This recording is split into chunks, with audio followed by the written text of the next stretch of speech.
Welcome to the last panel, one of the last panels of the day, on Russian military power after Ukraine. We have four esteemed researchers who are going to give us the complete picture on Russian military power.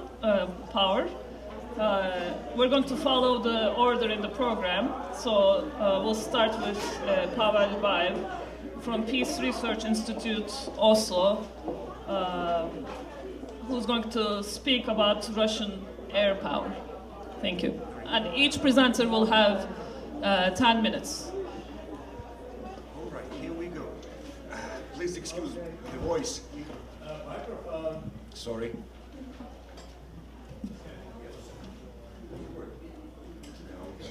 And now? Still doesn't? Very good. Please excuse the voice. Air conditioning is definitely a health hazard. The only thing which is worse is not having air conditioning. So it will probably last for about 10 minutes, I hope. And then I will get a new strength for Q&A. The idea behind the decision to go for this topic came to me from the point, very obvious, that Russia is engaged in a very serious, very heavy maintenance war in Ukraine, and it cannot use one of the key components of its military might, the air power. And it's not at all how the modern wars are supposed to be fought. They are conceptualized very much with the air dimension being the dominant one, and that's essentially what the Russian generals were also preparing for, countering the long-range attacks from drones and from high-precision munitions with their defense system, with missiles, countering them with Russian tactical and strategic air power, and nothing of this happens, which means that after investing heavily in modernizing the air power, Russia now has a free capacity. And the question is how this free capacity is used, and the related question is how the further investment will go. And there is certainly a connection between the two, which probably can be illustrated with the strategic aviation. In fact, in the rearmament program 2020 approved in the year 18, there was a huge variety of priorities, and everything was supposed to be covered with one very clear exception. Russia was not going to improve its fleet of long-range bombers, surprisingly. There is a plan and a design for a new generation strategic bomber, but it was supposed to be beyond the year 2020. And in the course of this more recent events, Russia has suddenly discovered that its very old strategic bombers are in fact very useful, and for all sorts of demonstrations, the weakest leg of the strategic triad is in fact the most visible, the most exploitable. So decision was suddenly taken that we cannot wait for the new design. We will invest in building a new fleet of the bombers we have, not the very old turboprop Bears, but in their more modern Tu-160, and we will buy 50 of them. Very recent decisions. So the use of air power and the investment decisions are interlinked. And the main use for this free capacity in air power was in fact found in making it a political instrument. In doing all sorts of things with that, with these capabilities, from mock attack to US ships in the Black Sea, to kind of all sorts of demonstrations and provocations in the Baltic theater, with all sorts of mutual intercepts, in fact high-risk intercepts. And more recently in Syria. And during my last week in Washington, it was that topic which really dominated discussions and debates I was involved in. What are Russians really up to in Syria? Is it really air bridge going on there? And my main answer was, I know what air bridge looks like. In good old Soviet days, about 50 planes a day were kind of going in that direction. That was air bridge. And presently, if you have 5 flights a week, it's not exactly an air bridge. It's more, it's a message. What you're doing with this air power is messaging your intentions, because in fact your capacity for doing something serious in Syria is extremely limited, both in terms of your battalions, which are tied up in eastern Ukraine, and in terms of your air power as well. And kind of looking at that, this limitation, a natural investment decision would supposedly would have been to invest exactly in what is most obviously missing, in the strategic airlift and probably in the helicopters. Because what would, in principle, make a difference in Syria is not deploying there a squadron of ground strike planes, because Russia's capacity for delivering high precision strikes is very limited. No munition for that, no real-time intelligence. Helicopters would have made a difference. But investing in strategic airlift and in helicopters is problematic because, well, there are sanctions. And particularly there is interruption of ties with Ukraine. And that's exactly there where Russian efforts at modernizing the air force are very seriously crippled, because the engines for helicopters are produced in Ukraine, and because the transport planes, it's again Antonov Design Bureau, it's the same ties with Ukraine. And looking at what is possible to expect in the new round of modernization, my conclusion suddenly was that, in fact, over the course of military reform undertaken since the war with Georgia, where Air Force didn't exactly cover itself with glory with 6 planes down, in the course of this reform, a very significant damage was inflicted on that component of the armed forces, probably the most serious.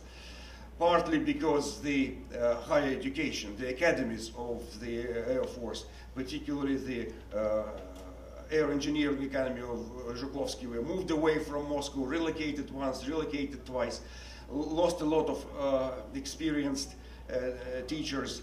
And secondly, because it was a decision to put Air Force closer in the larger air bases. And when you have, I don't know, planes of 25 different modifications located in one big air base, what you have is a logistical nightmare.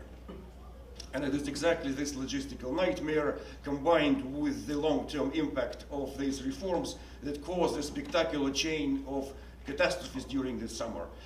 And when over the course of 2 months you have 6 or 7 planes lost in various accidents, you start thinking about what is really causing that. And there are not pilots' errors. Behind each of these disasters is a logistical failure. And in some areas, particularly in the strategic bombers, losing 2 strategic bombers in this chain of accidents is a very serious thing. Russia resumed regular flights of strategic bombers since autumn 2007. Not a single one was lost. And now suddenly we have two planes down. It hurts. You need to do something about that. Economizing on logistics obviously doesn't work. You need to go on with some very serious changes in your investment plans, revisions in the armament program, and it's not possible to do that. And the decisions I see are very haphazard. Suddenly a decision is made, we are not buying 50 planes, 50 fighters of the 5th generation, we are buying only 12. And particularly when none of these fighters is really on the production line, it may be a fairly theoretical decision, but many other more practical decisions are not done because the decider remains undecided. Because a lot of these decisions can be done in only one place, and in this place nothing is happening. In fact, Putin was more interested in bringing guests from the Middle East to an air show in Max in Zhukovsky outside Moscow. And his Middle Eastern guests know what a proper air show looks like, and what was there didn't look like good at all. Not a single new model, not really something to impress, and that's probably why the networking wasn't very, very successful at all. And my suspicion is that the decisions would continue to go in this way, and the Air Force, which was the main casualty in the military reforms undertaken since the Georgian War in the years 9 and 10 and up to nowadays, will again be the main casualty in the cuts and reductions which are certain to come. You can only cut only that much. Your social expenditures is not enough to keep the military expenditures going. Cuts are coming, and the Air Force will suffer. And that's my last point. Thank you. Thank you. Next up is Dmitry Gorenburg from CNA and Harvard University, and he'll be talking to us about Russian naval power. As soon as I fix this microphone. Okay, thank you, and I'm very happy to be part of this panel. I'm going to do something a little different from the title, which is, I find that if you start talking about shipbuilding for too long, people's eyes kind of glaze over and they kind of fall over.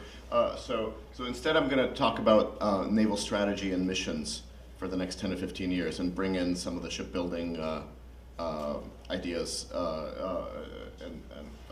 in as part of that discussion. If at some point in the next few weeks the memo will be published, and that has tables and things about shipbuilding forecasts, and if you're interested in that specific thing, it's there. I can also answer questions about it if you'd like. So as far as Russian naval strategy and missions for the next 10 to 15 years, which is kind of what I've been focusing on for the last couple of months, what I found is that it's pretty clear that strategic deterrence, submarine-based strategic deterrence, is going to remain the primary mission of the Russian Navy for the foreseeable future. And we see that in part as in terms of the shipbuilding program, because as Pavel mentioned, as there are cuts that are coming, what we've seen is that the strategic submarines are being protected from those cuts, and the financing for that is continuing, pretty much untouched. Much as it was in the 90s, when, I mean, not that it was untouched in the 90s, but that it was sort of the one area where they continued to build when most other shipbuilding was pretty much frozen. So that's primary. Coastal defense and control of territorial waters are kind of a close second mission. So protecting some of the maritime approaches and that sort of thing, and we're seeing that in that the ships that are the surface ships that are being built are primarily smaller corvettes, frigates, the kinds of ships that are most useful in protecting the coastline rather than sailing far out and engaging the enemy in the blue water or in the ocean somewhere, that sort of thing. So the third mission, these are again in order of priority, is what I call status projection. So there's trying to assert Russia's importance on the global stage by sailing ships around. And that's being done for now, and will be done for the next 10 years or so, almost exclusively by legacy Soviet ships. So the few big destroyers and cruisers that they have left or that they're modernizing right now will be used to go to Venezuela and Cuba occasionally, or go to Vietnam, show off what the Russian Navy is or maybe once was, and with the added attraction of maybe encouraging some foreign arms sales as part of that. What we're seeing very little focus, again, for the next 10 to 15 years, is on traditional power projection and expeditionary warfare. So sailing ships and or troops far out to Syria notwithstanding, because I think that's the ship bridge is also not so many people, not so much stuff compared to what a real naval power would do. Exactly.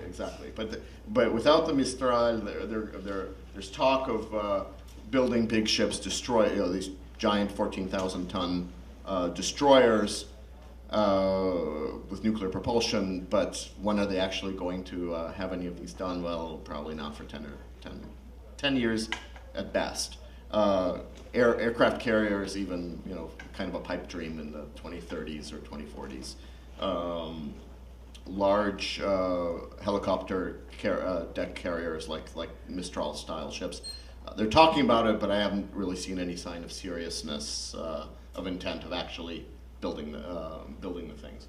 So all of this is to say that Russia remains primarily a regional maritime power rather than a global one.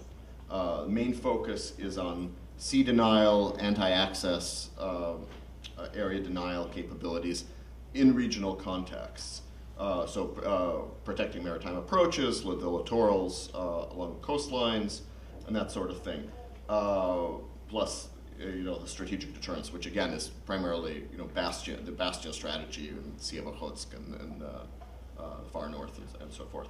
So in terms of the areas of operations, the primary focus right now seems to be on the Black Sea for obvious reasons, followed by the Arctic and the Baltic, and then the Far East is of lesser importance now. And again, the focus is primarily defensive in the near term. In the longer term, there may be more emphasis on submarine-based power projections, so putting cruise missiles on submarines, and then they can go out farther and threaten states away from Russia's immediate neighborhood. But there's little prospect of a global threat even in the long term. Now, one innovation that I think is very important to point out, because it really affects the regional context, is that there has been a shift from focusing on hulls, on ships, to capabilities. So, and the way we can think about this is that there have been fairly significant advances in ship-launched land attack cruise missiles that can hit ground targets at fairly long ranges, up to 2,000 to 2,500 kilometers in some cases, depending on the missile. And so what the Navy can do with that is station ships, and these are being placed on fairly small ships such as corvettes, and even some smaller missile ships. So you can have those ships in the Black Sea, in the Baltic, and they can potentially threaten, if in the event of hostilities or a crisis or something, they can threaten land targets in a large part of Eastern and Central Europe. Certainly Aegis ashore facilities in Romania, for example, or a lot of big cities in Germany, Finland and Sweden are worried about this sort of thing. So that's a new thing, whereas you don't have to deploy your ships into areas of danger, but you can stay in areas where your defensive capabilities are superior. So you protect your ships from Crimea, for example, with your aircraft and coastal defense missiles, and then you use them to launch missiles at enemy targets elsewhere. So that is a danger for the neighborhood. That's why the Russian Navy has the potential. I mean, we're not talking about intent here; we're talking about capabilities. There's the potential of being a regional threat, but not so much a global threat. So, in the last few minutes or so, I want to talk a little bit about how I think the U.S. Navy should respond to this. So, what's the there was a time when we did a lot of talking here about policy prescription. So I thought I'd get into that a little bit. So first of all, since Russia is a regional power, there's no need to overreact. There's no need to stop the rebalance to Asia. Still, the overall strategic focus of the U.S. probably should remain as it is and not sort of start focusing on Russia as a primary potential future enemy, at least in the maritime realm, which is what I'm talking about here. Furthermore, there's no need to overreact to Russian provocations. They've been really good at doing these kind of overflights, sending ships out when NATO has done exercises. Russian ships have gone out and kind of messed around with NATO exercises and so forth.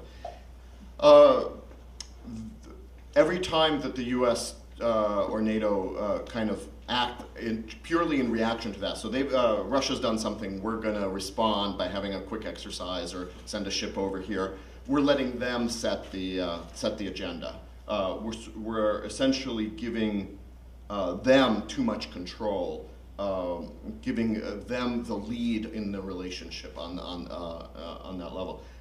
A better response is to have a robust, pre-planned exercise program where the Navy, the U.S. Navy, and with its allies, has a plan for exercising in the Mediterranean, in the Baltic as much as possible, maybe in the Norwegian Sea, around Russia, in a way that demonstrates to our allies that we'll be there if the need arises.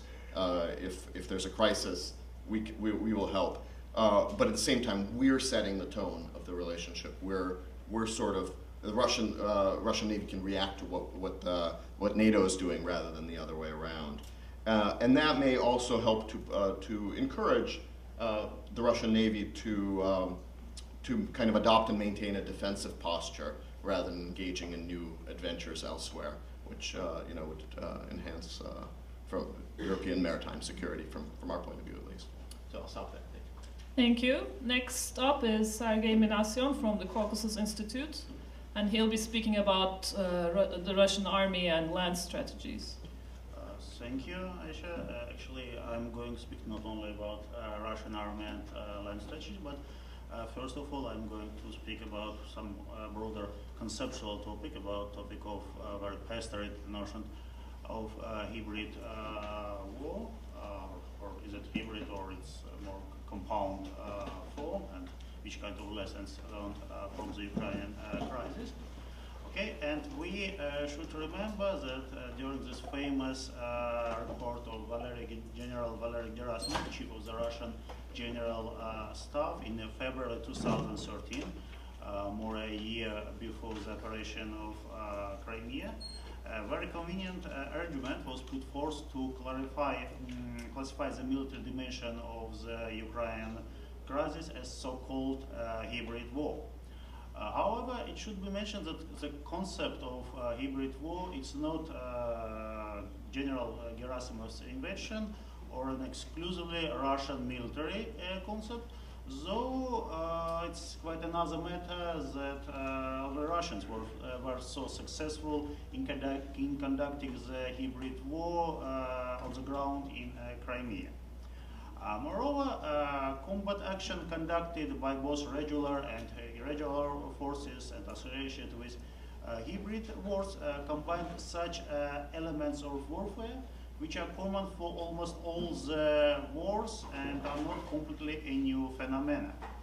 Regardless of pestered notion that the Ukrainian crisis is exclusively a hybrid war, I think it would be correct to view it as a hybrid war only with regards to the first stage of its military phase up to summer or maybe even August 2014. And later, the hybrid war has transformed into the almost routine land forces operations. And after the Russian armies opened involvement in Ilovaisk operation in August 2014, it transformed into so-called compound war. Regarding the Ukrainian crisis and the post-Soviet space, it seems that compound war assumes not only kind of hybrid combination of regular, irregular warfare, civil war, open involvement of the neighbor's country regular army, but also a combination of the classic and new warfare methods, including the use of both obsolete and the new sophisticated types of arms and weapons.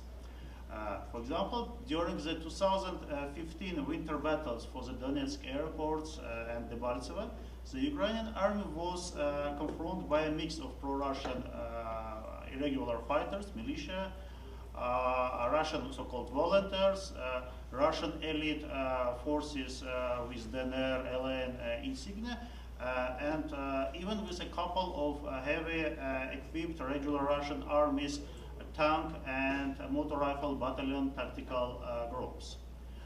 It should be also mentioned that Ukrainian crisis was compound in the military technical sense as well, and achievement of the military thought of the last few decades, drones, digital command, control, communication, intelligence systems, advanced combat anti-tanks, air defense missiles were accompanied on the Ukrainian battlefield with bulky and heavy mechanized and tank units. Like, for example, it was during the peak of Warsaw Pact and NATO confrontation in late 1980s. The another lesson of Ukrainian crisis was that it proved the importance of land forces, which of course are more adapted to operation both in low intensity conflict and hybrid wars, as well as in large scale so-called classical wars with massive use of armor and artillery. And I would say the Ukraine crisis made even Americans admit this. Also, they traditionally rely on combat and recently also unmanned aviation equipped with precision-guided munitions. And the first stage of the military phase of the Ukrainian crisis was not over yet, when American Abrams main battle tanks that were withdrawn just a year before the Ukrainian crisis in summer 2013 again returned to the European theater. And again, small, still symbolic units of the US Army have already been temporarily deployed in the new member states, especially in Baltics, which corresponds to such a key element of Cold War deterrence strategy as a system of tripwires. However, the most essential conclusion on the Ukrainian crisis have been apparently made by Russians, who entirely focused on the rapid development of their land and airborne forces. And traditionally, since the Russian Empire and Soviet Union times, land forces have played a key role in Russia's military structure and have been the most convenient element of the Russian strategic power projection on the neighboring space. A vivid example of this growing importance of land forces was the accelerated formation of 3 new Russian tank and motor rifle divisions beginning from the mid-2014. Moreover, 2nd Guard Tamanskaya and 4th Guard Kantemirovskaya division became the basis of the new formed 1st Guard tank army, which is the first ever new Russian tank army, has been formed after the end of Cold War and withdrawing of the Soviet Russian forces from the former Warsaw Pact countries. And the another new 10th tank division should be deployed near the Voronezh in Boguchar and will become a basis of the 2nd new 10th army. And both armies, they are concentrated mainly on Ukrainian direction and planning to be first equipped by the new armor systems. Of course, it's obvious that military lessons learned from the Ukrainian crisis will be seriously projected on the whole post-Soviet security space as well. For example, also large caliber multi-launch rocket systems, Smerch, Uragan, and Tochko tactical missiles were widely used by all parts of the Ukrainian conflict, but they did not become such kind of wonderful, able to determine results of armored hostilities, at least for the Ukrainians. And for example, in the context of the Nagorno-Karabakh conflict, this is a remarkable circumstances, as during the battles in Donbass, all those types of long-range weapons were widely used by the leadership. Azerbaijan often applies to these weapons as a safeguard advantage if a new hostilities are launched in this region. In case of the another Caucasus country, Georgia, its military leadership has made a decision toward to a significant reduction of its heavily armored and mechanized units, taking into consideration 2008 August War and Ukrainian Crisis, and instead air defense, light infantry, special operation forces and helicopters units will be increased. But however, it's not clear whether this stylish concept of irregular hybrid wars will strengthen Georgia's defense capacity in case of a new hypothetical war with Russia turns out to be classic war and not the hybrid warfare. And in this sense, it's necessary to remember that during the last hostilities in Georgia's territory in August 2008, irregular and hybrid ways of warfare were not applied so much. Instead, the hostilities during the August War had features of classic invasion of a neighboring country with using of armor and combat aviation.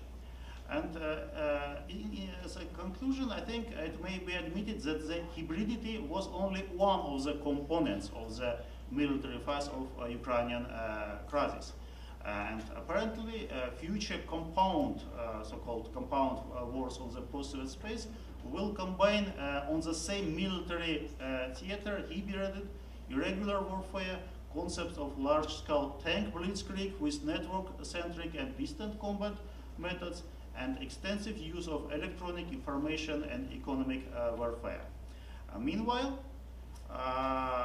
while in their strategic parameters and tactical methods, potential post-Soviet wars and conflict will sometimes correspond to classic logic of, for example, Cold War.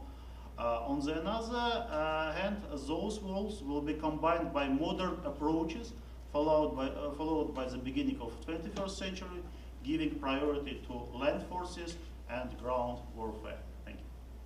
Thank you. And finally, continuing the theme of hybrid warfare is Polina Sinovets from Odessa Mechnikov National University, and she'll be talking about the role of nuclear power in Russia's hybrid warfare. Okay, and the password?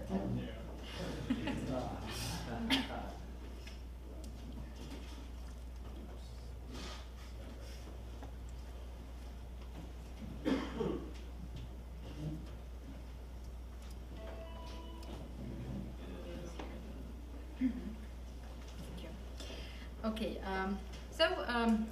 let us be not so long, because this is the last presentation. I believe everyone is tired. So, first of all, I would like maybe to continue the Sergey's reminding about the famous speech of Valery Gerasimov, the chief of the Russian General Staff, who said about in 2013 about the shift of the war nature towards political, economic, informational methods of confrontation, combined with the project potential of population.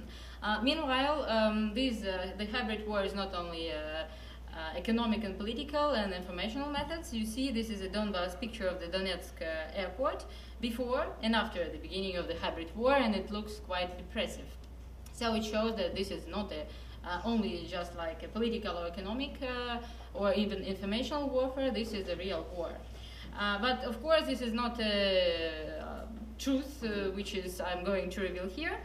My hypothesis is the fact that this type of war, in this particular Russian case, is not just a war to retain Ukraine in the field of Russian influence, but this is also a political message to the West. The messages can be referred to the famous Putin-Valdai speech of 2014, where he said about the necessity to build a balanced system of interests and relations defined in the world long ago. So speaking about the dividing lines in Europe, which was quite definite and quite clear during the Cold War.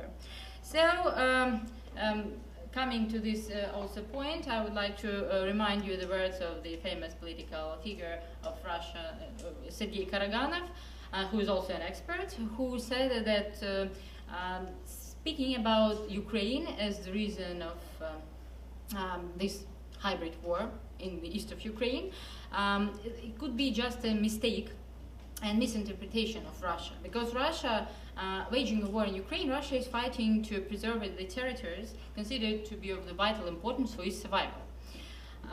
So what are these the territories? It can be looked, it can be shown in the Russian military doctrine of 2014, where Russian vital interest can be defined as states bordering Russia's federation and also Arctic. So you see at the map all of these states. And maybe just to prove Russia's determination to stand for these territories with the arms in hands and with the very destructive arms, I would like to remind you also the words of Vladimir Putin said in the documentary "The Way Crimea: The Way Back Home," where he said about the possibility to deploy and to use nuclear weapons in Crimea just in case it could be necessary. Of course, it can be regarded as a bluff, and maybe it was a real bluffing. Still, the role of nuclear weapons is quite essential in this hybrid warfare Russia is waging in the east of Ukraine. What I mean that the main function still is the de-escalation. The main function of Russian nuclear weapons is the regional, the de-escalation of the regional conflicts. And the regional conflicts in the conflict is a local conflict with the interference of the third power who has potentially nuclear weapons. So, what Russia is doing now? Russia is trying to manipulate with the nuclear threats, trying to show the West the red line, which can be strongly defended. First of all, they are talking about this de-escalation. They are continuing permanent and increasing military trainings. This year it was 3.5 times more than last year. And of course this is a nuclear weapons modernization process which started not just this year and last year, but it's going quite more or less successfully. And unlike the conventional modernization process, it can be slowed down because of the sanctions and economic sanctions and financial ones. So what Russia is currently having, it's about from 1,000 to 2,000 non-strategic nuclear weapons deployed in Crimea and Kaliningrad Oblast. It's presumably because, officially they are not deployed according to the Russia's. So Russia is, of course, making a lot of military training with the simulating the deployment of them. But still, there are a lot of speculations whether they are already deployed. And I have heard the speech of the. Thank you.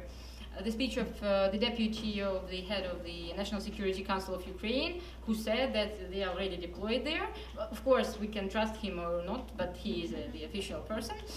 Also, Russia has 1,643 strategic nuclear weapons, which backs the potential of these non-strategic nuclear weapons, which is presumably to be the main weapon of war of the regional war, of course, and de-escalation.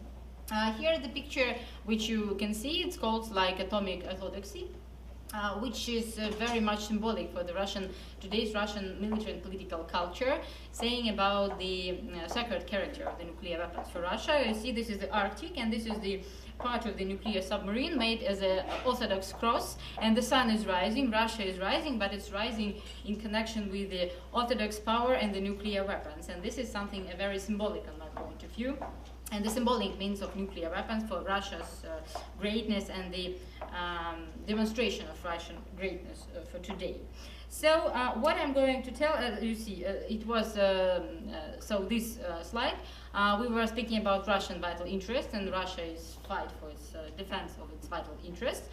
You see there not, of course, Ukraine, Belarus, Kazakhstan, but there are also a number of Baltic states who were always the matter of concern, in particular of concern of the West and NATO. So there is a famous concept which is called Narva paradox. In particular, the concept is that what if tomorrow a little green man appears in the Baltic states? What NATO is going to do? So there is an idea, so it was developed by Andrei Piankovsky, that Russia wants to undermine the credibility of NATO, because if tomorrow little green man appears in the Baltic states, no one will, so NATO will face two options, or to react with the beginning of the war with the nuclear Russia, who is going to use its nuclear weapons in the region, or to demonstrate the non-credibility of NATO assurances towards the new NATO members, the Baltic states. And then NATO will, it's a very bad option for NATO anyway, so the credibility might be undermined. On my point of view, this is not so, maybe we should not accept this so radically.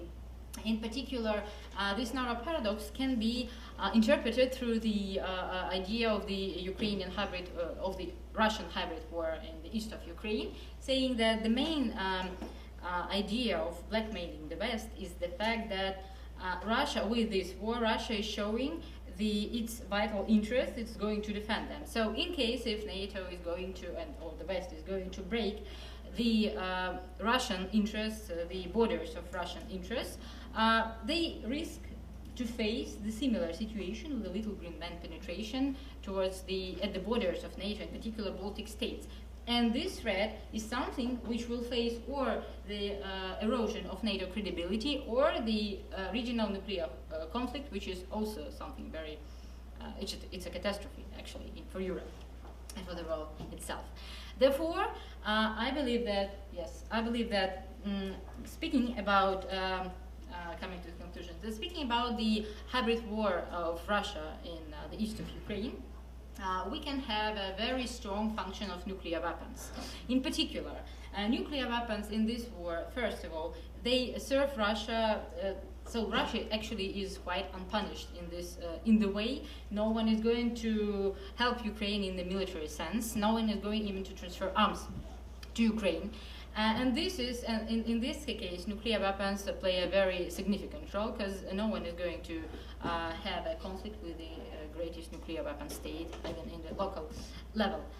And the second point is that this war is the global message to the West. Just don't touch our field of vital interest, because you can risk the similar threat. And this threat is also backed by Russian nuclear weapons, which is quite essential point of the hybrid war. I believe that it can be a very grave precedent for the hybrid war in the future, and even for the threshold nuclear states who are thinking about whether to acquire or not to acquire nuclear weapons, because in this case you can use hybrid war as the tool of changing the balance in the region. At the same time, your influence will be backed by all the capability of nuclear weapons and all these nuclear deterrence capabilities. This is all I would like to say. Thank you very much. Thank you. I'd like to thank all of our presenters for very interesting presentations. The picture that emerges is, I think, one of great ambition, perhaps more limited capabilities, but which are nevertheless surprisingly effective because of the pragmatist way that they are deployed around the region. I'm sure there are many questions, so we'll go around the room and gather a few. And please introduce yourselves. Yes, please.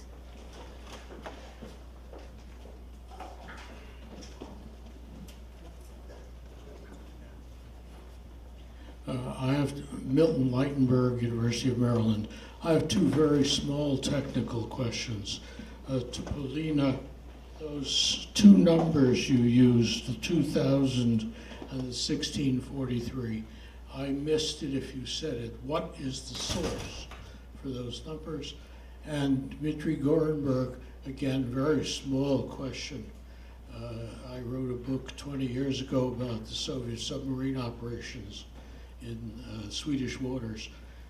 What do you make of this most recent episode, several months ago, 4 or 5 months ago, literally on the Stockholm, you know, on land virtually?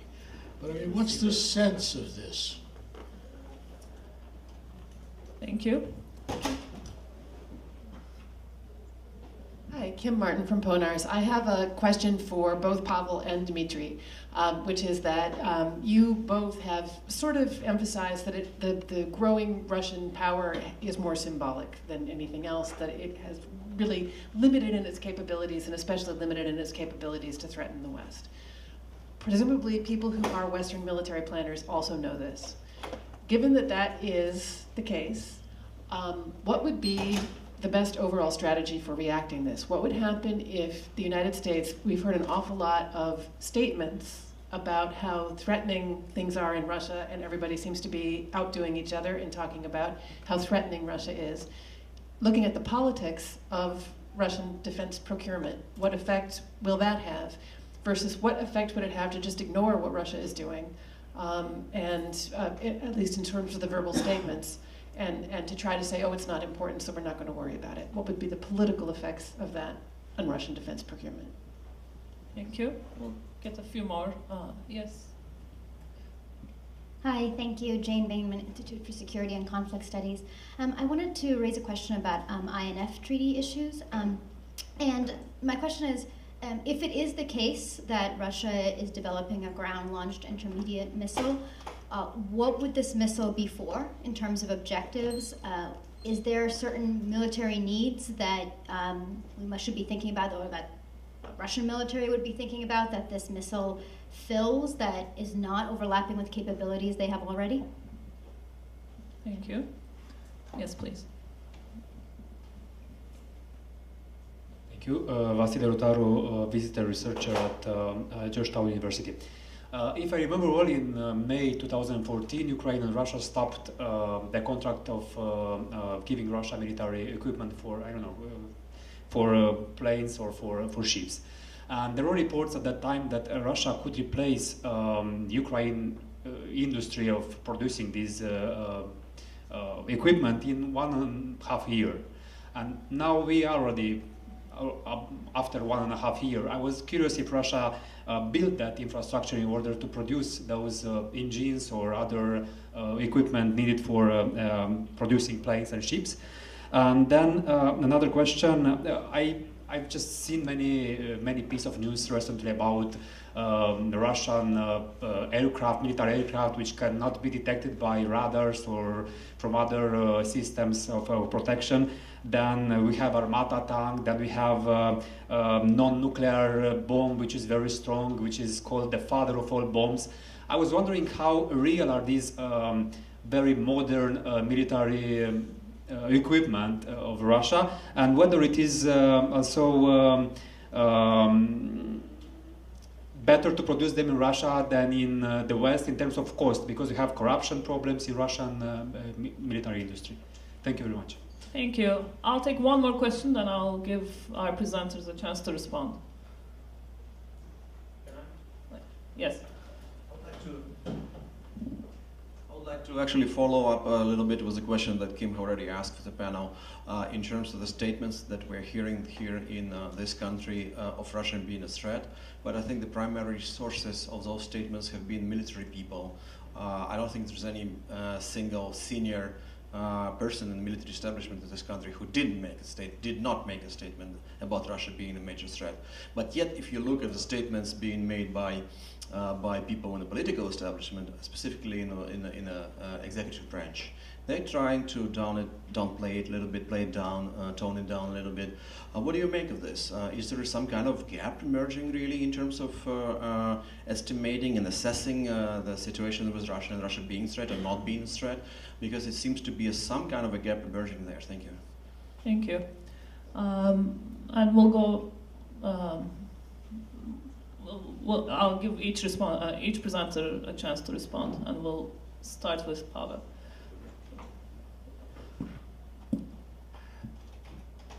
All right. Let me start with the last question. To what degree Russia is a threat and not a threat? It is a threat to the United States only insofar as it has strategic nuclear weapons. So in this regard, a state which is a revisionist power, which is in many ways positioning himself as in confrontation with the United States, is a threat, and by definition an existential threat, just because these weapons are there. But in many other situations, from Syria, and I would argue to the Baltic states, the threats are often exaggerated quite deliberately. Russian capabilities are more limited than they seem, and I think Kim has a point. What Russia really thinks itself about its capabilities. whether this limitations know on one level are reported all the way up where decisions are made. And how the information flows inside that military machine is very difficult to say. Certainly there are quite considerable changes and shifts in that bureaucracy during the last few years, and many of the bureaucrats brought there by Sergey are replaced by warriors with real combat experience, and Shoigu is certainly himself very different personality than his predecessor. You might suspect that there are now a better flow, better information up, but still in the political system Russia has, what the boss wants to hear, he hears. And everybody is eager to deliver good news. Nobody is particularly keen to deliver bad news. So I'm afraid there might be a distorted picture on the very top, particularly since nobody in Putin's real circle of courtiers is really a military man. Even Shoigu himself, not really quite a person with military background. So there might be problems there. But you're right. What hurts them most is the U.S. neglect. You know, limitations, capabilities. But if United States pays no attention, that really hurts. That's what they would want very much to reverse. Could Russia replace the weapons and the weapon parts, engines, which Ukraine used to produce? Not in the near term. Building plants for scratch that will be able to produce helicopter engines is a serious investment. It's far easier to talk about import substitution. What I can observe in real terms, it is not really done. It's the investments there are not really coming, so this replacement is not going to happen anytime soon. How modern is Russian equipment? Again, here the point is that a lot of really modern technologies, particularly as far as components for radars are concerned and others, used to be imported. And now this cut hurts very much. The reliability of many weapon systems is compromised, and so I think the denials of this impact are all very typical and all very good, but in some components, crucial components of military might, the sanctions and the conflict in Ukraine hurt really very much. Thank you. Okay. I agree with pretty much everything Pavel said, but I will add a couple of things, maybe modify a little bit. On the modern military equipment question, maybe I'll start there. I think it's worth distinguishing between platforms and components, because there are a lot of modern platforms being built, because those tended, for various reasons, those are built in Russia, but a lot of the components were coming in from abroad, and so you can have pretty good tank, but maybe without the best thermal imaging devices, because that used components that came from France. A second part of the modern military equipment is you can have a very good design, but if it's expensive, and I think there was a question about this, the cost differential is ever decreasing, right? Russia used to, one of its advantages in foreign military sales was that it was cheaper to buy from. Most of that advantage has disappeared over the last few years, whether it's because of corruption or some other reasons, just rising, standard of living and therefore rising costs. But in any case, that gap has disappeared. So they can't afford to, so they have this Armata tank. Well, it's great, and there was initial talk they'll build 2,000 of them. Well, no, they're going to build maybe 100 or 200 in the next. I mean, eventually, if you go out far enough, yeah, they can build 2,000 of them if they don't replace it with something else in the next 15 years. But as far as what they're going to do in the next 5 years, a couple hundred. So it's not a question of we're going to replace all of our old Soviet tanks with new modern tanks. No, there'll be a few, but not, and that can be applied to many other weapons systems as well. The question of the response strategy, I wanted to sort of continue Pavel's thought that the thing that really upsets them is when the U.S. doesn't react. I think that's right. And the question is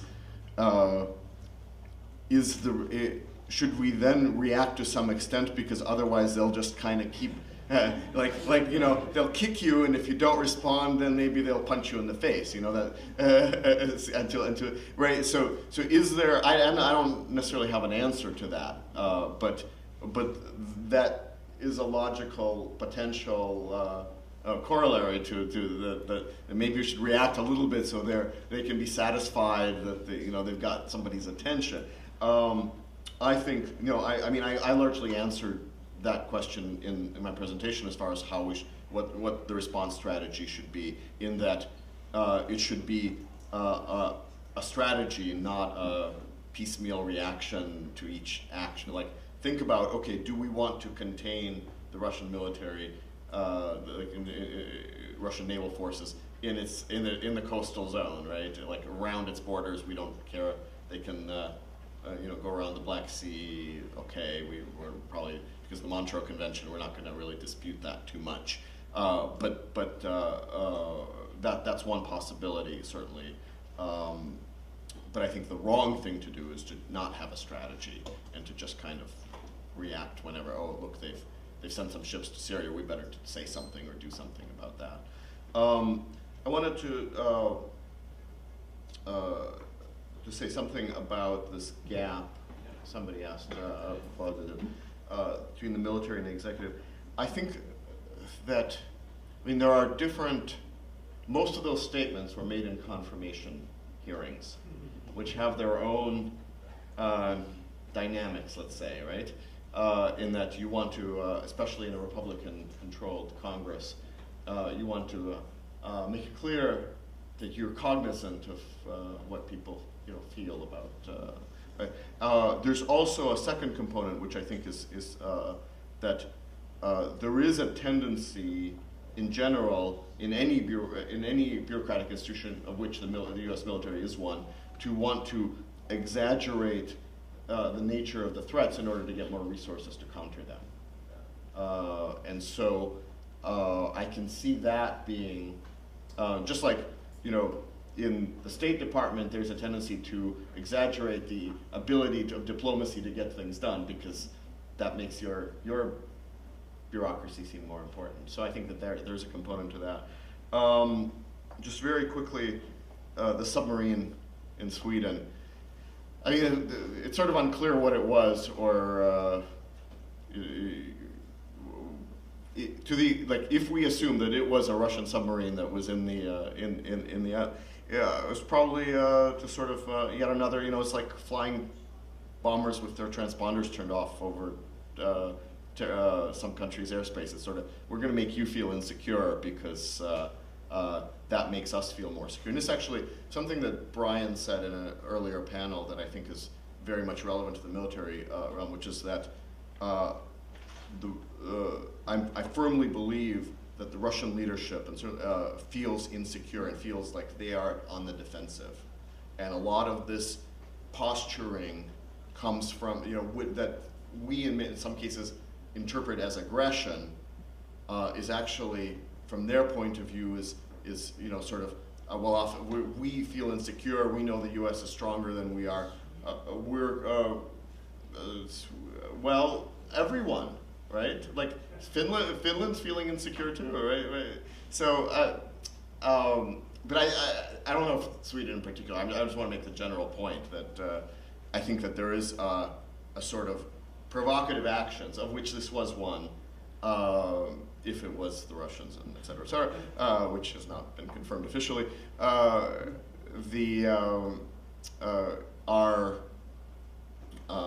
a potential sort of way to protect yourself. Yes. Oh, that's not. Thank you. I'm gonna grab this one. A couple words on this gap between military and civil statements. US actually, I think maybe the most vivid latest statement was made by the head of European US European Command, head of US European Command in Georgia, just like a week ago, when he said that, and they are learning some ways how to help Georgians, very prompt to help Georgians if Russians invade in this country. Actually, it was a very strange statement, and when I asked some US diplomats working in our region what does it mean, they said that, it's just a military guy's statement. Nothing changed in our guarantees, nothing changed in our general policy. So I don't know, does this example was made by the influence of Georgian wine, or it was just some kind of example of military professional chauvinism? Because sometimes I think I agree with others that actually it's military guys or diplomats, they usually exaggerate their importance. But I think actually from another side, from the Russian military or politicals, I don't see that they really assume this statement as a real military statement is conducted with a civilian or the high-level states position. So that's why I think the main reason mainly is a professional shortage, but not this special gap between different branches. About your question about the sources of the statistics about Russian non-strategic and strategic nuclear weapons deployed. As for the non-strategic nuclear weapons, there is no clear numbers, but because it's like they're interchangeable with the conventional weapons, so it can be. But presumably, according to Hans Christensen and the Bulletin of the Atomic Scientists, about 2,000. But for example, Igor Sutagin, who is working in Russia, he said it's not more than 1,000. So, but this is his own estimation. So it's like.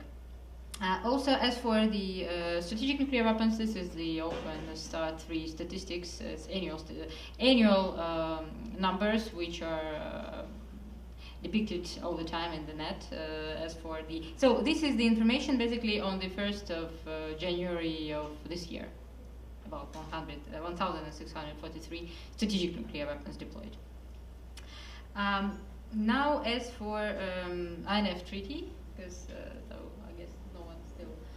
has answered this question, and whether Russia really needs this, the withdrawal of this treaty and the development of these intermediate range missiles. Actually, now Russia is developing and is having its missile, which is called Rubezh, and which can be used as the intermediate range. So, does it really wants to break the INF treaty? I guess this is also the sort of the blackmail. It's a sort of the blackmail for the United States. This is like a signaling that in case if you go further, we can just withdraw from INF treaty, and then we can deploy these missiles in the borders with Europe, and of course Europe can be the first victim, potential victim of this missile. So this is like a matter of more the political blackmail than the actual military need, because Russia can use other weapons, of course, just in case, if speaking about Europe. But Europe has always been the most vulnerable element of the United States deterrence and extended deterrence, and it was during the whole Cold War, and now it's like a tradition to threaten the Europe because, well, again, this is the most vulnerable point, and the United States will do whatever to demonstrate its readiness to defend it, but still there are a lot of, it has traditionally been a lot of doubts as for the possibility to exchange New York for Paris or Washington for Berlin and so on. So is it just like a play on the traditional US fears and the traditional NATO fears is for the vulnerability of Europe? I think so. Without the actual need to develop this missile, but they still, well, they have something in case if it will be a need. to withdraw, they can do it, but I think that it's more a matter of blackmail and more a matter of maybe political bargaining for something else. As for one of the other questions about the gap between the military and the political understanding of Russia, whether Russia is a real threat or not. I believe this is very interesting because, well, I've been to NATO Defense College for 4 months this year, and it was very interesting because really in the military, when military are giving the speeches, everybody understands that Russia is a threat and so on. Well, as for the political decisions of NATO, I know even that at the research department of NATO Defense College, where they before the nuclear element was brought into discussion, I guess during the last year, 2014, they had published a number of papers speaking that there is nothing going on in the nuclear strategy and it should be adopted somehow to respond to the current challenges posed by Russia. But still, there was no reaction in Brussels for these papers, which shows the strong dissatisfaction of Brussels with the fact that they have just raised this issue. So I guess that the primary reaction of NATO, of Brussels for this discussion was not to provoke. Let us not provoke Russia. Because in case if we'll do something, they will interpret it in a very bad way. It's just like an aggressive step. Well, the other case is that they will ever anyway accept anything as the aggressive step because it's quite profitable for the rhetorics, just presenting the West as the enemy. But still, in NATO, there was the idea that just let us make this appeasement strategy and not provoke Russia, and even speaking like an official with NATO officials in an unofficial way. The question is, what if little green men will appear at the borders of Baltic states? The answer was, well, perhaps we'll gather for a couple of months to decide, are there the forces, are there people who are dissatisfied with the current governments and the states, or are there Russians?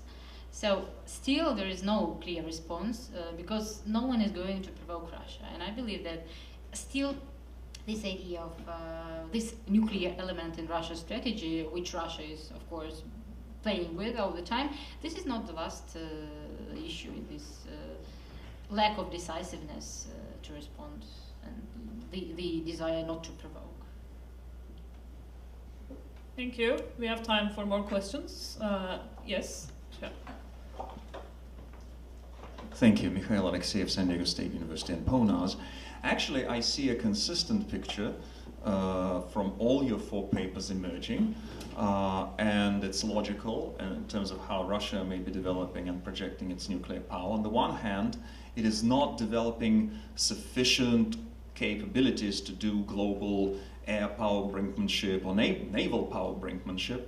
On the other hand, there are sufficient capabilities of long reach that could keep any Western response at bay and give second thoughts, while more locally concentrated capabilities, such as the warships that Dima mentioned and the tank army that Sergey mentioned, pose real, tangible military threats in the region. And in my sense, when I read the military officials' assessments of the situation in Ukraine, I believe they actually kind of more in line with what you guys overall presented. And so in that sense, my sense on this gap is not that the military exaggerate these things because they want to be confirmed.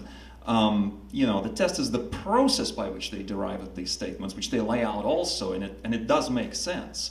But maybe a more cautious view of the Obama administration executive branch. So that is always a fluid picture in American politics, and so I wouldn't tell colleagues from Ukraine here to get discouraged by these discrepancies.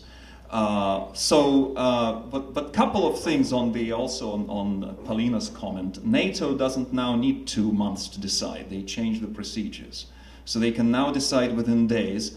And there is a rapid response brigade being formed and trained, so there is a much better sense of how to respond to the little green men in Tartu Again, so just to address that point. But I had a question for you. I don't know if you know anything about it, but I'm curious as to how much there was talk that military ties between Russia and Ukraine, a lot of were severed and made it difficult. At the same time, I hear reports that a lot of military industrial capabilities were shipped from eastern Ukraine to Russia from the separatist-controlled areas. The radar, in particular, producing components, and so with that humanitarian convoy, when it goes back to Russia, it ships the industrial equipment to the Russian Federation. Thanks. Thank you. Yes, please. Yeah, John Chicky, Department of Defense, but I'm speaking on my own behalf and not representing the views of the department. I'm going to comment on Sergey's topic, specifically on this hybrid warfare, and kind of throw out an argument that I have. I think we've generally mischaracterized this whole hybrid warfare vis-a-vis Crimea and Donbass and what have you. Very quickly, from my point of view, Crimea was not a hybrid warfare type of operation. Crimea has a very specific context to it. The timing of the fact that there was no central government in Kyiv. So there's no orders going to the forces that were in Crimea to do anything. Second of all, you had Russian military, particularly special operation forces, already nearby in the North Caucasus. Why? Because of the Sochi Olympics. And the third factor is that there was a status of forces agreement in Crimea that allowed Russians to move around, which camouflaged their activities to a point where it confused people whether or not they were doing a show of force, moving around, doing whatever. So Crimea, conducted by Russian Special Operations Forces, airborne and Marines, I think it's a separate operation altogether. Donbass, first stage is spring to late summer, probably is your classical hybrid type of conflict. However, how successful was it? Well, if you look at the timeline, by late August, September, the Ukrainians had split the DNR from the LHR. Donetsk was almost surrounded by Ukrainian military forces, and then it took Russian conventional forces to intervene, and then created the debacle Ilyevsk. And then from that point on, you have a different type of conflict where there's more conventional and less of a hybrid type of thing, where you have in the lead, in the hybrid operation, you have more irregular forces and less regular. This thing has been flipped on its head since the Russian intervention in the early fall of 2014. So I think we had this hybrid thing, and what happened in Ukraine, particularly Crimea, is somewhat mixed up, and that's just some comments that I have on that topic. Thank you. Thank you. Yes, please. Hello, it's Catherine Fitzpatrick from The Interpreter. In 2008, there was the NATO summit in Bucharest. At Germany's behest, of course, in Russia's interest, we didn't take Georgia or Ukraine into NATO, and even in any kind of halfway house form. Then there's the invasion of Georgia. We didn't aid Georgia, whatever John McCain's aid did or didn't do. We didn't deploy the Czech radar stations. We didn't deploy the anti-aircraft systems in Poland. We had the reset. And yet Russia invaded Ukraine. And you can sort of write off, and of course took South Ossetia and Abkhazia along the way. And now then goes to the Donbass and then Syria. So I just wonder, if your narrative is taking into account the fact that for 7 years, we did have the outreach, we didn't have the overreaction, we didn't provoke, we took into account, we compensated, and so on, and yet, look where we are today. So, what is your counsel then? Wait another 7 years? It takes that long, or don't worry your pretty little head, because it's really not what it seems. I mean, it seems like we did have many years of policy where we did what you prescribed, and it didn't work. Thank you. Thank you. Brian Taylor, Syracuse University and PONARS. I had a couple of questions for Sergey, although other panel members may wish to comment upon, and then something for the panel as a whole. Sergey, when you mentioned the new tank armies and, new tank divisions and the tank army, is this maybe I just haven't been paying attention. Are they walking away from Sergeykov's new look, move to brigades from divisions? Are they walking back? And have they done so publicly, or is it more de facto? Okay, that's the first question.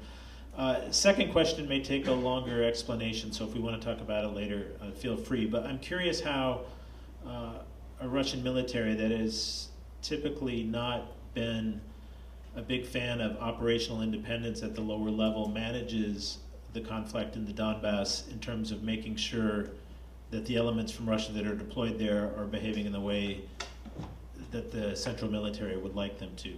I don't know how much we know about that, but I'd be curious to hear. And then, this is a hypothesis which you can all tell me is wrong, but the activity that you're talking about, Air Force, Navy, nuclear, etc., it's always portrayed as Russia at the level of the state is showing the flag, it's making provocative demonstrations, etc., etc. And I'm wondering how much this was top-down, Security Council decided, and then they go out and implement things, or if there's a bit of bureaucratic politics here where all of the forces want to demonstrate their usefulness in this new confrontation with the West. So there's a bit of bottom-up proposal, well, why don't we do more overflights, or why doesn't the Navy do this, instead of seeing it as only an initiative from the top as opposed to perhaps a bureaucratic politics input into the decision-making. Thank you. Any other questions? Okay, in that case, I'll give the presenters another chance to respond. And then if we have any time left, we'll take a few more questions. Same order? Yeah, same order. Yes. Misha, on your point about capabilities and to what degree regional threats and kind of global threats in different categories. Yes, of course, the risk assessments related to capabilities are never 100% foolproof. It is always a very shifting and very approximate thing. And how you make this assessment, it very much depends upon where you sit.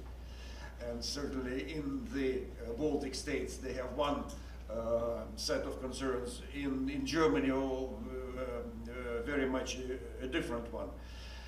What I can generally suggest about two things: that Russia does not have capability of engaging in very serious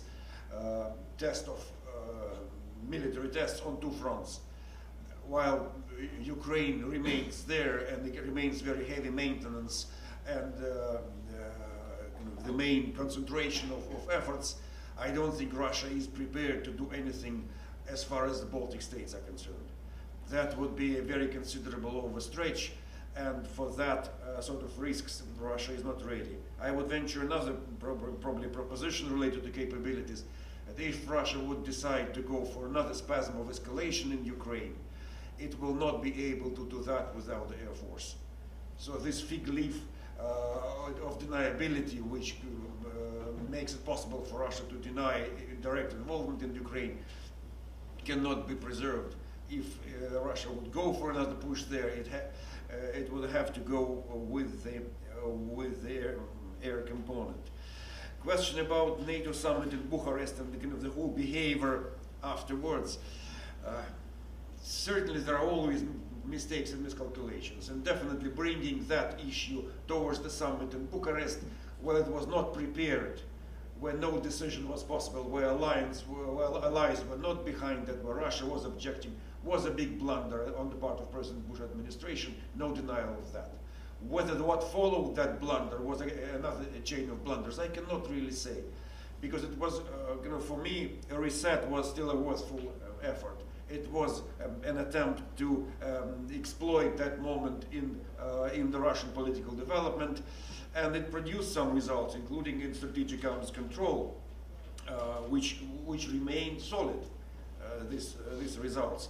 But whether the hopes invested in that process, even more in the process, in European process of partnership for modernizations, were completely misled. Yes, we know that they ended in nothing. That they produced the results which we now have. It was still worth trying.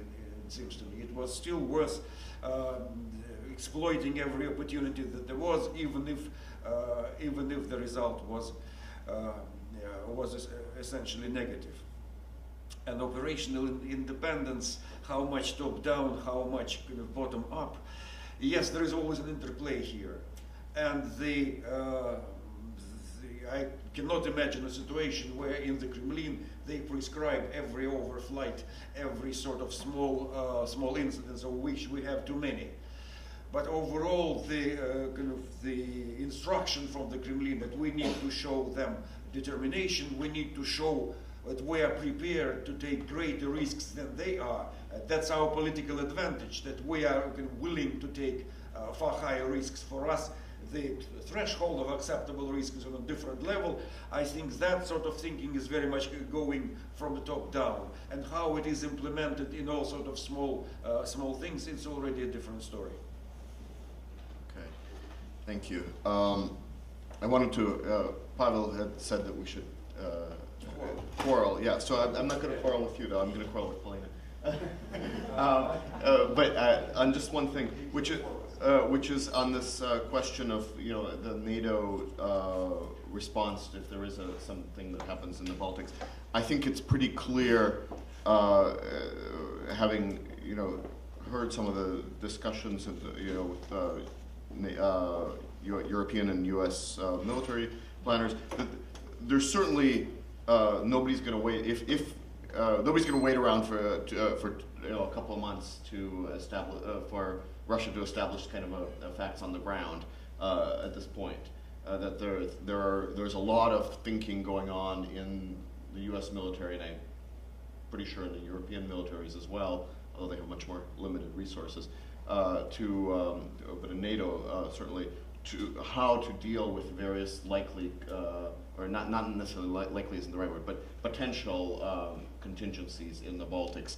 And so now it's possible that there will be some, and I've talked about this in other venues, where we shouldn't just expect little green men again. There's a toolkit, and the tools that are appropriate for Crimea or the Donbass from the Russian point of view may be different from the tools if they did decide to do something in Estonia, for example, it might do something different. But in any case, I think that the reaction would be much faster and would be quite robust, and that there's a lot of signaling going on towards Russia by NATO, by the U.S. to make that clear so that we don't get to that point. Misha's question, I don't know the specifics of these radar shipments from eastern Ukraine. What is clear is that the main problems for Russian defense industry are related to components that were made elsewhere, both in Ukraine and even more so in Western Europe, right? I mean, yes, engines from Ukraine, but don't forget engines from MTU from Germany for ships, right, that are also a problem. Various components from France and elsewhere. Precision machine tools from Germany that are just not made anywhere else. That are like not in China isn't good enough to replace the German machine tools. So those kinds of issues are going to remain, and I don't see them being. I think this was an earlier round of questions, but some things may be resolved in a 2 to 3 year time frame, but other things won't be, and so that's that. I wanted to respond to Catherine's point, because I'm not sure if it was aimed at me, but if it was, I don't think you quite understood what I was trying to say, which is I think what I was trying to say is that we shouldn't just be purely reactive. I wasn't saying that we should kind of sit back and let Russia do whatever it wants. I was saying that we should have a proactive strategy to contain the Russian Navy near its borders, rather than letting them go out and do adventurous things elsewhere. So So I mean, we may disagree. Knowing a little bit about your writings, I assume we probably disagree to some extent on Russian intent and how aggressive they are. But in any case, I don't think that we should just kind of sit back and wait for them to do more stuff. I just think that the way to react is to have an overall strategy and implement that strategy rather than reacting piecemeal to each little thing they do.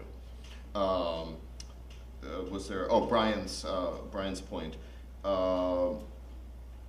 I think there's clearly there are proposals being sent up in terms of what might be done, but the fact that there were all these across services, there were provocative actions, right, implies that there was some decision at the top that says, let's do provocative things, right? Let's send aircraft over here. Let's send ships over there. So that. Now, maybe that the way this was done was there was some call that went out that said, hey, what are some things we could do? And then, I don't know. I mean, we don't know what's inside that black box. But I think that given that it wasn't just the Navy doing something or just the Air Force doing something, I think there was a top-level decision somewhere along the way for doing these kinds of things. Just 5 seconds. Part of my point was if the Air Force got instructions to do something, then the Navy would say, hey, we've got to show that we've got something done over as well. Yeah, but I think sure, but I think that there was the timing was more or less concurrent, is what I'm trying to say. Ukrainian crisis, Donbass crisis. It was not an example of any kind of operability between Russian different forces. Actually, only land forces and special operation command mainly were engaged because of obvious reasons. Russians were not going to use the aviation, or of course, fortunately not Navy. So that's why it was a bit different situation. Concerning your question on tank brigades and division, is there is some kind of process connected with reverse of Sergey reform, actually started even before the Ukrainian crisis, and these two elite capital deployed Kantemirovskaya and Tamarskaya divisions, they were restored, as I remember, even in 2013. But they were a small capacity, 2 regiment strength division, and now they're coming back to 4 regiment division, 3 tank or motor rifle and 1 artillery regiment. But which is important that they are also coming back to this from brigades to again to divisions in the other places, in other districts.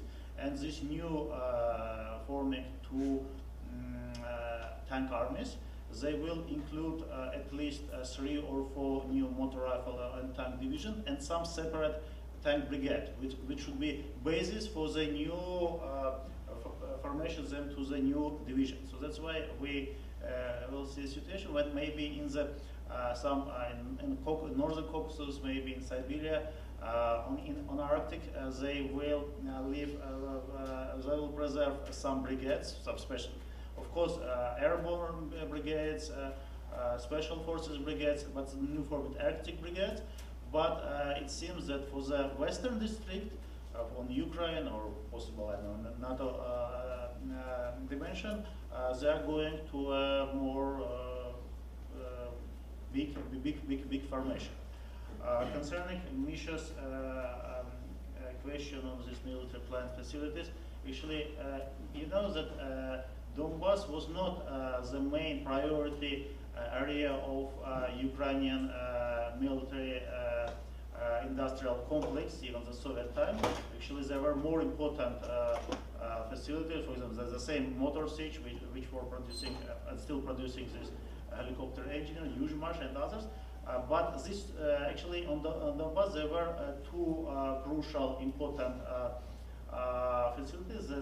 The radar and electronic warfare systems. But I am not sure that actually, if Russians even didn't destroyed it. Actually, it was not possible to restore and to use for Ukrainian side. And the second one was in Lugansk, the only working before the war bullet producing plant. But it was, this plant, as I know, was destroyed during the military actions. And the last on John's comments, thank you. Actually, I agree that this pure hybrid war started maybe from April to mid or late August 2014. But actually, and Crimea operation was mainly special forces operation. But there were two features, two options that might count Crimea operation to that. Maybe some exceptional hybrid war operation, because actually on the initial stage there were Russian special ops without insignias.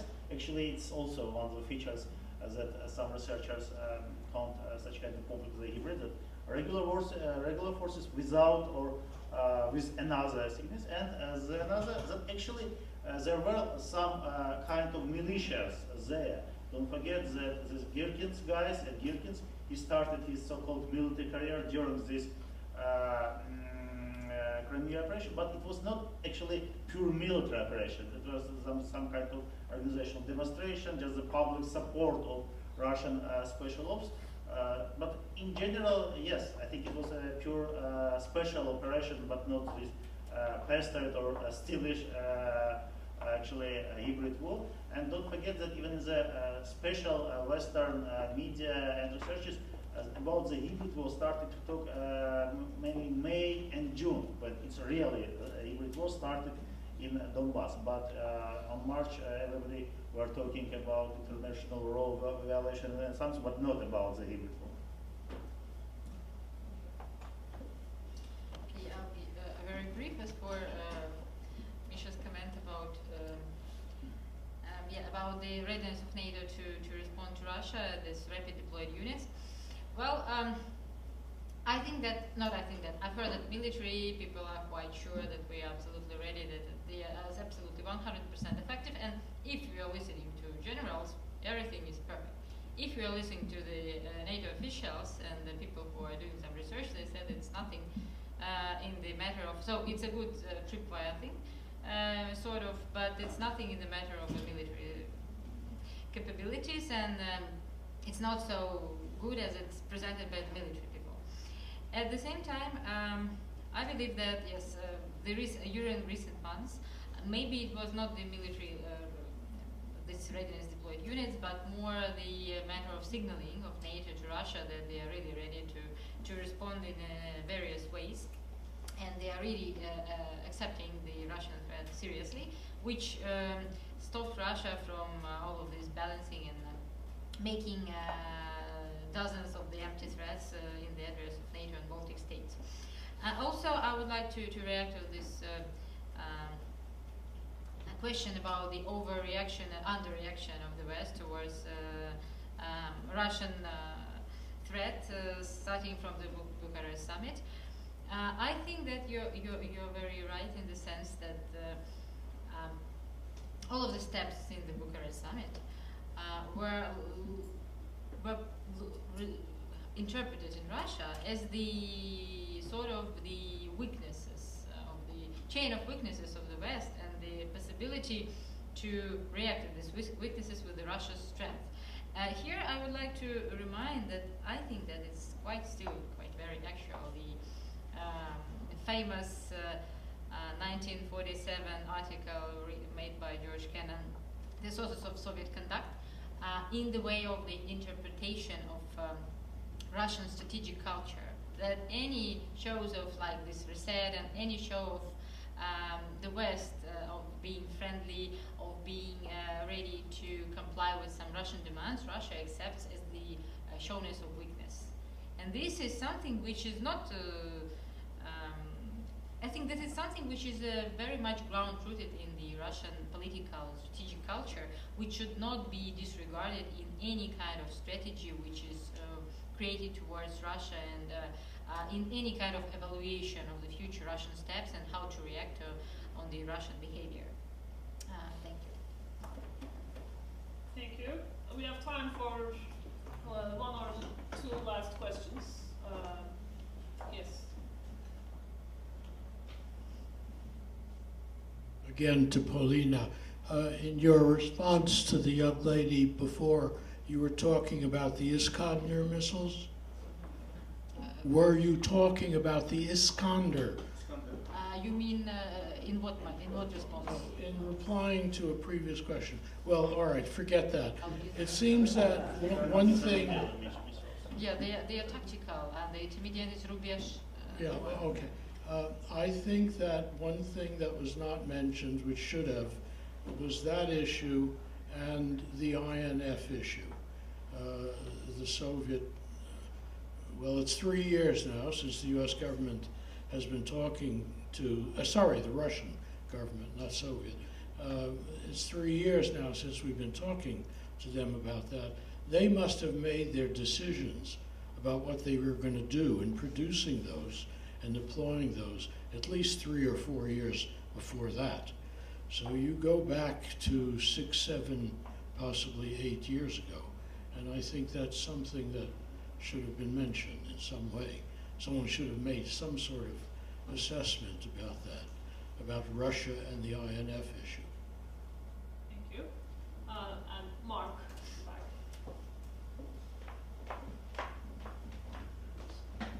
Thank you. If this would be for maybe all of the panelists, but could you comment a bit on morale among soldiers in Russian military, including the Navy, Dima?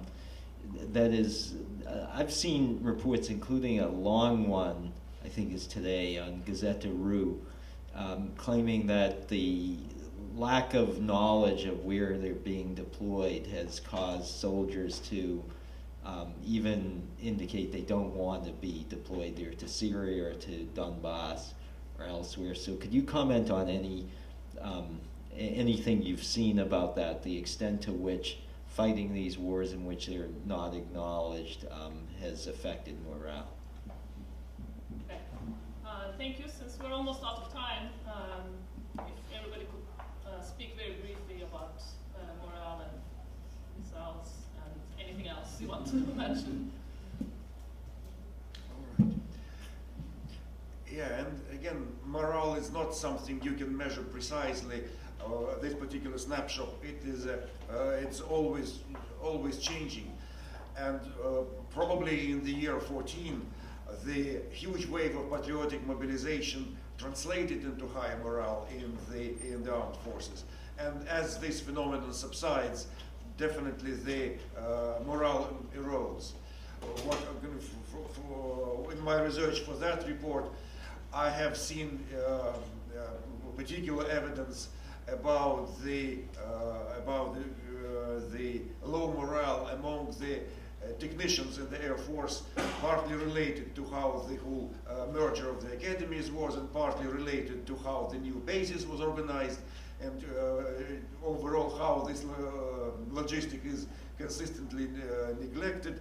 At the same time, I haven't heard anything about the morale among the pilots. I would probably only indicate that September is here now. Comes October, it is a draft cycle. The better part of the battalions go home. Raw recruits are kind of coming in. For 2 months, Russian battalions are not really combat capable. What sort of morale that new wave of recruits will bring with them? Probably very different than the inflow of a year ago. I have one particular question to Dima about naval capabilities. This autumn, in the coming weeks, 3 tests of the Bulava missile are coming. What would you assess the possibility? How would you assess that all 3 would be successful? All right. So first of all, Mark, I'm afraid I haven't seen any reports on morale specifically in the Navy. So I don't think there's anything specific to that I can say. One good indicator of sort of overall perceptions of the military is to what extent people are willing to sign up as contract soldiers, and also to re-up once their contract is up. And I haven't, in 2014 the numbers were quite good. And there were two factors. One was the patriotism factor, and then the second factor is that anytime you have an economic decline, there are more incentives to go and serve in the military, because the relative pay becomes better than in times of better civilian economic situation. I haven't seen any numbers on for the last 2015 yet, so I don't know how that's changed in this year. Well,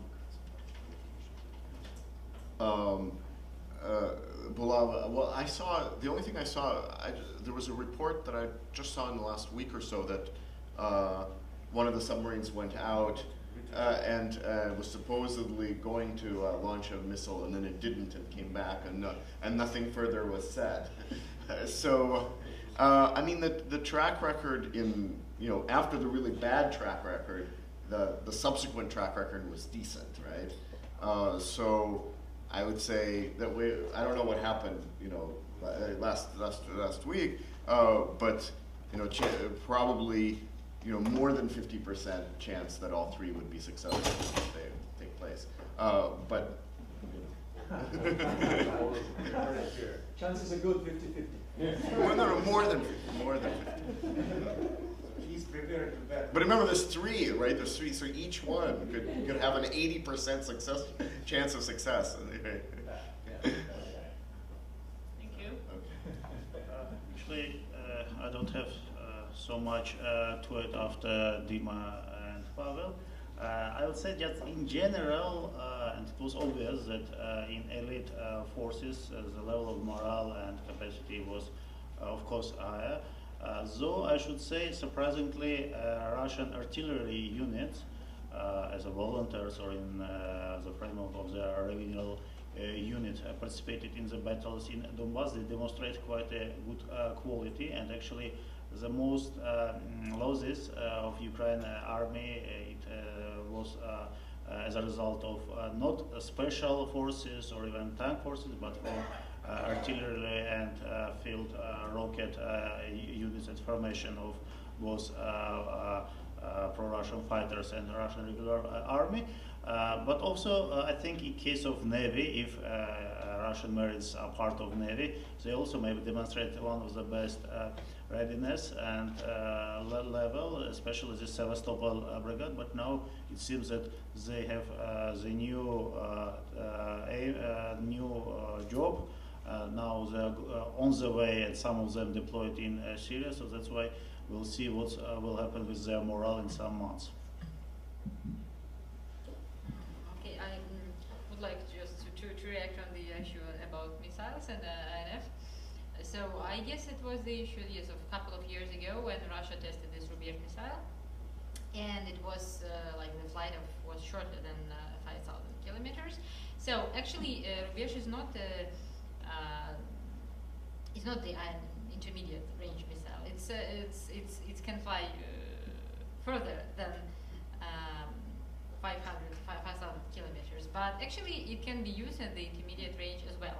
I think that this is not the issue which is on the agenda of Russian government just to undermine INF treaty now, but this is an option and a possibility which Russia demonstrated to the United States as the future matter of bargaining process. I believe that in the future, if some circumstances would push them for the further blackmail of the West because of certain problems and the need for certain concessions in some spheres, this can be an option. And if, of course, Russian budget will be constrained in the issue of the conventional arms more, and so the development of the nuclear arms will be much more active. In this case, Russia can, or some kind of changes in the issue of anti-ballistic missile system, the European ballistic missile defense will be developed. In this case, Russia can start blackmailing with this INF treaty, undermine destruction. For now, this is not on the agenda, but I think that there are a lot of other issues to be talked about, like Syrian issue and so on, so where Russia is trying to put its flag and to show that it is going to restore its greatness.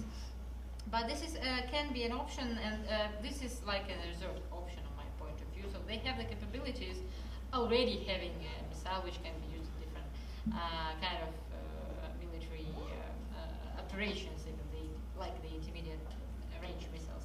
But this is not something which can be quite acute now, and maybe will stay absolutely in passive situation during the coming years. It depends on the whole climate of the relationship. Thank you. Thank you. Please join me in thanking our panelists for a very informative session.